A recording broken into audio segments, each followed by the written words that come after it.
యుద్ధం ఎప్పుడూ ప్రమాదమే. ఇప్పుడు అది ప్రపంచాన్ని వణికిస్తోంది. ఎన్నో రకాల మలుపులు మెలికలు తిరిగి వేల ప్రాణాలను మింగేసి లక్షలాది మందిని సర్వనాశనం చేసింది రష్యా యుద్ధం.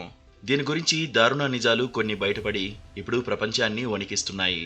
రష్యా ఉక్రెయిన్ యుద్ధం ప్రారంభమై 500 రోజులు పూర్తయింది. అయినా కూడా ఈ యుద్ధం ఆగడం లేదు.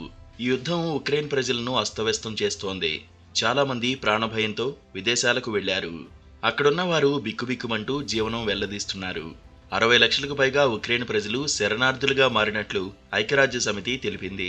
ఇప్పటివరకు ఈ యుద్ధంలో 9,000కు పైగా సాధారణ ప్రజలు ప్రాణాలు కోల్పోయారు. వేలాది మంది గాయపడ్డారు. ఈ సుదీర్ఘ యుద్ధంలో గెలుపు ఎవరిదో స్పష్టత రావడం లేదు. ప్రపంచ దేశాలు రష్యాపై ఆంక్షలు విధించినా ఆ దేశం మాత్రం వెనక్కి తగ్గడం లేదు. ఉక్రెయిన్ను స్వాధీనం చేసుకునే దిశగా అడుగులు వేస్తోంది. ఈ యుద్ధంలో ఉక్రెయిన్ సైనికులే కాదు, రష్యా సైనికులు కూడా భారీ సంఖ్యలో ప్రాణాలు కోల్పోయారు. ఉక్రెయిన్ దళాలు తగినంత ఆయుధాలు, మందుగుండు సామాగ్రి లేకుండా నెమ్మదిగా ముందుకు సాగుతున్నాయి. ప్రపంచ దేశాల నుంచి ఆ దేశానికి ఆయుధాలు వస్తున్నాయి. జూన్ నుంచి ఉక్రెయిన్ సైన్యం తూర్పు, దక్షిణాన రష్యన్ దళాలచే స్వాధీనం చేసుకున్న భూభాగాన్ని తిరిగి స్వాధీనం చేసుకునేందుకు దాడి చేస్తోంది. యుద్ధంలో మొదట పైచేయి సాధించిన రష్యా క్రమంగా పట్టుకోల్పోతూ వస్తోంది. ఈ క్రమంలో రష్యాకు చెందిన వేల సైనికులు మృత్యువాత పడ్డారు.